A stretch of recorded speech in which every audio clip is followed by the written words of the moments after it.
I'm here to demonstrate a little bit of the pre-lab of what we're doing in today's empirical formula calculation.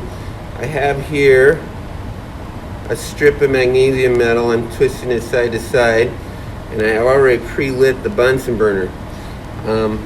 There's an interesting story that happened in 1982. It was during a war between Argentina and England. They had developed a brand new metal for their heavy cruiser called the Sheffield.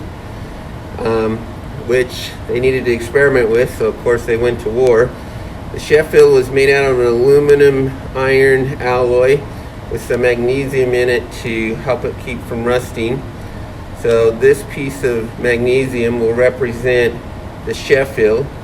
The Sheffield got hit by an exocet missile that the Argentine Air Force shot it, and as the missile rammed into the side of the Sheffield, this is what happened. Whoa. As the Sheffield caught fire. Now,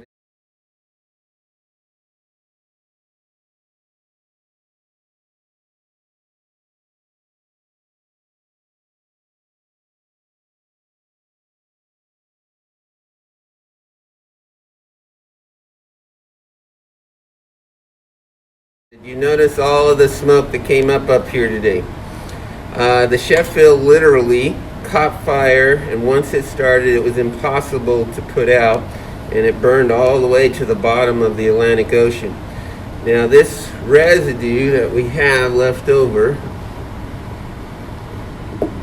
and the smoke that I made up here is what we're going to very carefully measure, and we're going to try to capture everything inside of this device called the crucible. Now that you've seen what we're going to do outside the crucible, let's talk about using the crucible. When we're going to first clean it, and so since I have not fired it yet, a crucible is a ceramic. It may or not have markings inside. That won't change the weight. The weight will stay constant. We're going to have to flame cook it to remove any moisture and fingerprints. And then we're going to add our piece of magnesium and weigh the whole thing together. Some important cues that happen is that when you now are ready to burn it, we're going to make the bottom glow as incredibly hot as we can. We're going to ignite that fire you just saw, and we're going to try to capture all the smoke. So after the bottom has been glowing for at least 2 minutes, I always take a quick peek inside, not that fast. And if I see that the magnesium is a shiny metal, we got to keep glowing. But if it's all fluffy and the light has gone out and there's no more smoke, we then must cool it down. When we cool it down, now here's an important thing, is that you can't touch it again, because even your fingerprints will change the mass. So we have to cool it completely, as we mentioned in the previous lab. If we don't, this will weigh over a gram lighter than what it should weigh, which is more than the weight of the magnesium. Every slight deviation in weight will affect your results greatly. So we're going to cool that down all the way, and we're going to pretend it's cool since I haven't lit it, and I need to move it to the scale. We're going to lift it and carry it like so, and we always use the fat part of the crucible tongs, and we make sure we never touch this with our hands. And we can lift it and put it back on and ignite it. Now here's a question I always ask. While the magnesium is burning, what happens when the oxygen runs out? Now, a lot of people think when oxygen is gone, a fire is gone completely. Well, it depends on the metal. This particular metal will burn in the presence of nitrogen. So when the oxygen runs out, the magnesium will then start reacting with the nitrogen, and this is the equation for that. The magnesium plus the nitrogen makes magnesium nitride. And so after we've done the first run, we have completely burned the magnesium and made actually 2 compounds, magnesium oxide and magnesium nitride. That then has to be changed. So the first burning, there's really no point in weighing. If the magnesium is burned and you have a mixture of compounds, the weight means nothing.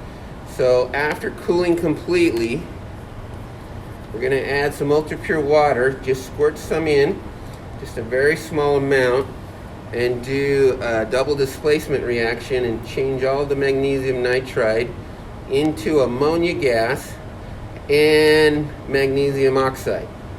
When you heat it that time, we're going to then boil away the excess water and ammonia. We need to leave a little opening here to let it escape, and that should give us the time we need to convert all the nitride into oxide. Again, that's about a 5-minute burning to make the bottom glow. Just have to be careful not to heat it too fast or to add water too fast, or the crucible will crack due to its ceramic character. Okay, we are now going to pretend that we finished that and we have our final residues. So let's now go to the whiteboard and I'll show a demonstration of calculation. We are ready to begin discussing the calculation portion and the reactions of the Empirical Formula lab. I will be walking through an example today. Okay, we are taking a piece of elemental magnesium and we're going to do the combustion reaction, which we have demonstrated earlier, and captured inside of a crucible and a crucible lid like this. And we're going to react it with as much oxygen as in there, where our ultimate goal is to determine the formula of whatever compound we make that is a combination of magnesium and oxygen, or magnesium oxide. As will be mentioned, we'll run out of oxygen inside the crucible. It doesn't hold much air. As you can see, it's kind of small. So part of the magnesium will end up reacting with the nitrogen, because magnesium is so reactive that it will undergo a combustion reaction to produce some magnesium nitride. So after we do the first combustion, this will have a mixture of these two products inside of our crucible here.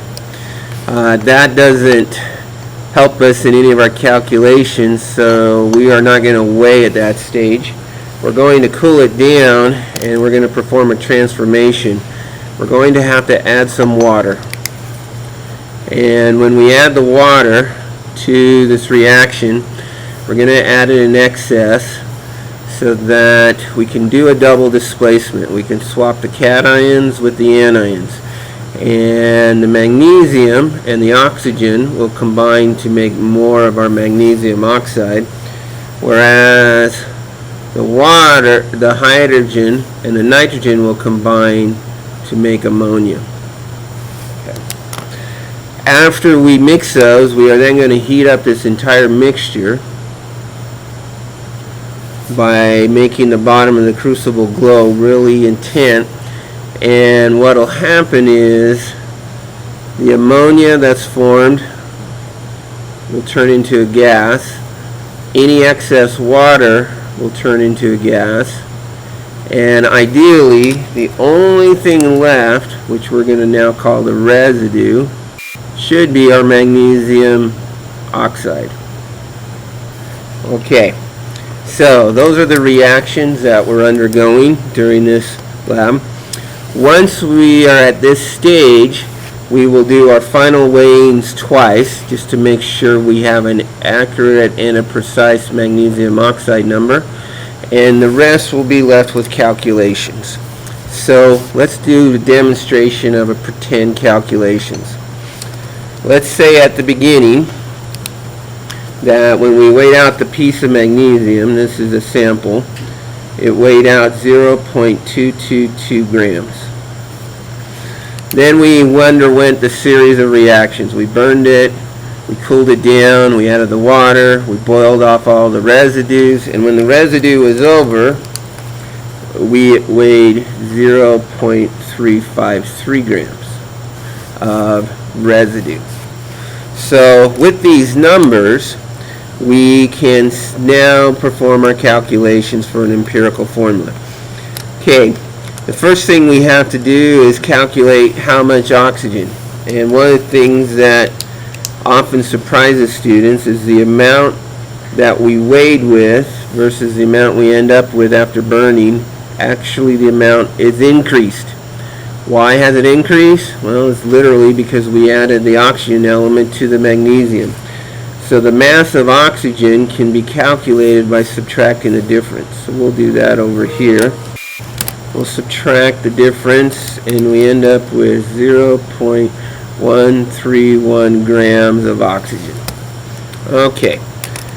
With the grams of magnesium and the grams of oxygen, we have now completed the first step in empirical formula calculations, which is to create a mass ratio. So I'm going to move this mass over here and walk you through the rest of the steps. Okay. When you have a mass ratio, the second step is to convert mass ratio into a mole ratio by dividing by their respective atomic weights. For the magnesium, we're going to use the atomic weight of 24.31 grams per mole. And for oxygen, we'll use an atomic weight of 16.00 grams per mole. Let's put those in the calculator. And okay, I punched in the numbers for the magnesium, hit equals, and my moles came out 0.009132044 moles. And I'll do the same thing for the oxygen, and the oxygen came out 0.0081875 moles. Okay, the next two steps are probably the most critical, and that is when you're calculating empirical formula is to use the smallest of the moles and divide everybody by the smallest number to create a ratio to 1. So obviously my smallest number is the oxygen, so we're going to divide by oxygen's number, and this will create a ratio of 1 for the oxygen. When I divide this into that, I obtain a number of 1.115364205. Okay, that came on my calculator display. Okay, now comes the fun part. We have a ratio of 1.1153 to a ratio of 1, and we're supposed to create a whole number ratio.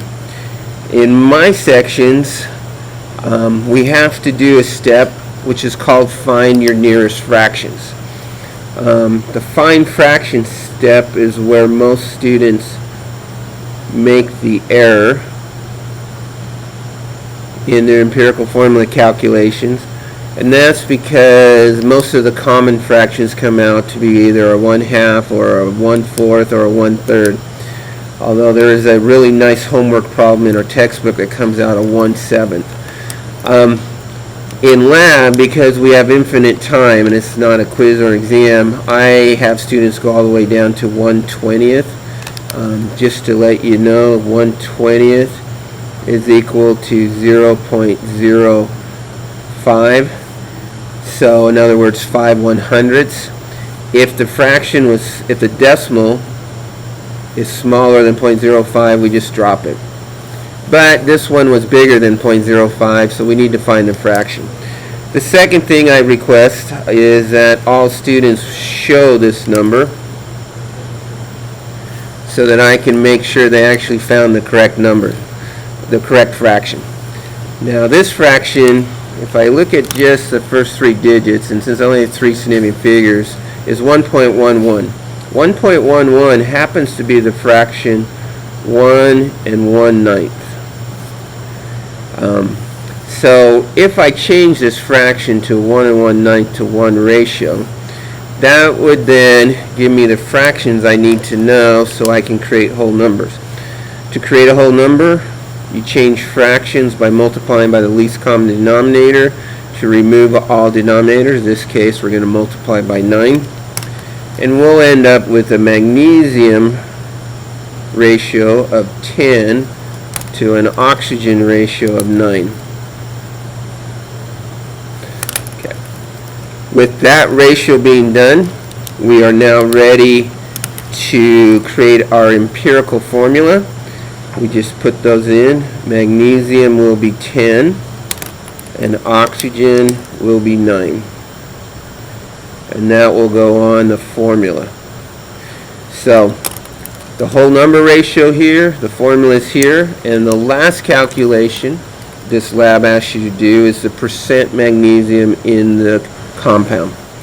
So we're going to go back to the original two masses. We always go back to our data. Our compound came out 0.353 grams, of which 0.222 grams was magnesium. So the percent magnesium will be 0.222 grams divided by the entire residue, 0.353 grams times 100%. So I'm now going to enter that on the calculator, and my calculator gives me a percent of 62.88951,841%. Correct significant figures based on my data is 3, so 62.9%, and that goes on the line for what was my percent ratio. And that will conclude how to do the calculations for the empirical formula part of the lab. You will be given a worksheet that instead of having just 2 masses, we'll actually have 3 masses of 3 different elements. Go through these steps, make sure you find the correct fractions, and create an empirical formula based on that on your worksheets. We have the magnesium inside of our crucible to capture the product. With the Bunsen burner, we're going to move it underneath and adjust it to make the crucible glow as bright red as possible.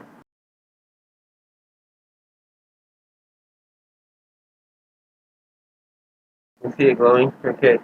So the bottom of the crucible will glow when it becomes hot enough. The magnesium will actually ignite. I'm going to leave a little opening so I can look for that intensely bright white light, and then if I need to, quickly cover that opening. Okay, the inside's starting to glow.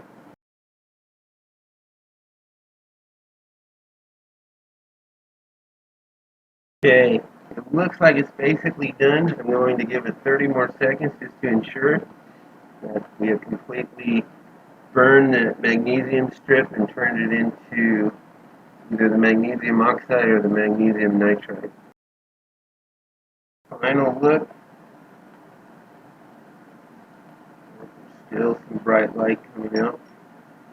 And you see a little bit of smoke. We just lost a tiny bit of our product.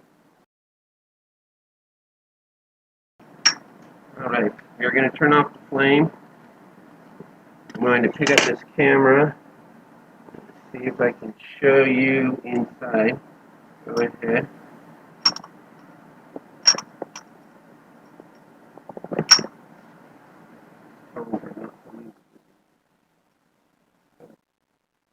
Look inside, and you see everything's kind of glow and fluffy. Still reacting. You look at inside. It shows white, and it shows the glow. Okay. So it looks. Can you show any of it? See the fluffy gray foil there? Okay. So our magnesium is basically done. Before we can go any further, we have to cool it completely. And so that'll take 5 minutes. We will fast forward through that. Okay, now that we have completely cooled off the crucible, we now have to add the water. So we're very carefully going to remove the lid without contaminating it. And we're going to squirt water, just a little quick squirt over the top. And that's all we need of our fluffy residue that we created inside. Okay, now we're going to heat it.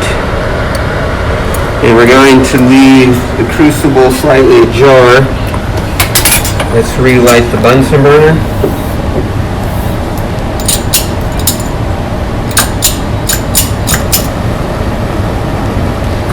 And I'm going to gently waft the Bunsen burner around at first, just to let the water boil. The biggest danger here is causing cracks to your crucible. Okay, that should do it. Alright, what we're going to want to do is to make sure we remove all the water and the ammonia molecules. So we're going to try to get the bottom of this to glow a nice cherry red for about 5 minutes. This time we're actually going to set the timer, and we're going to start timing now. So for 5 minutes we're going to drive out the excess water and ammonia.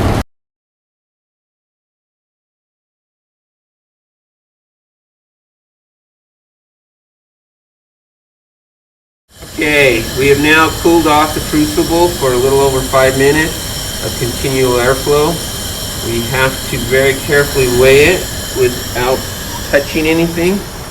So we bring it over to the scale. We're going to place this on and record this data. Can you see the numbers? Alright, now to make sure we did a good job heating it and cooling it, we have to repeat the cycle one more time.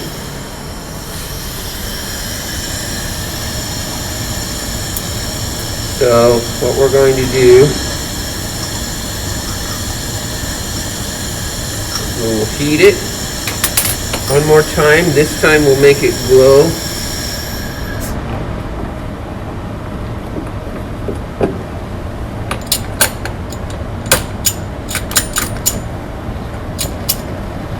This time we're going to make it glow on the bottom for at least 2 minutes. So first we got to make the bottom glow cherry red. I'm looking down at the bottom. And we're going to kind of let this one run in fast forward mode. Alright. Bottom isn't quite glowing yet. Okay, we are beginning to glow. Set the timer now for 2 minutes. Go, starting now. Alright, we have just ended our final cool down. We are now ready to weigh our final weighing and do a quick check to make sure we're within a 5% margin of error. So very carefully, let's move over to the scale one last time.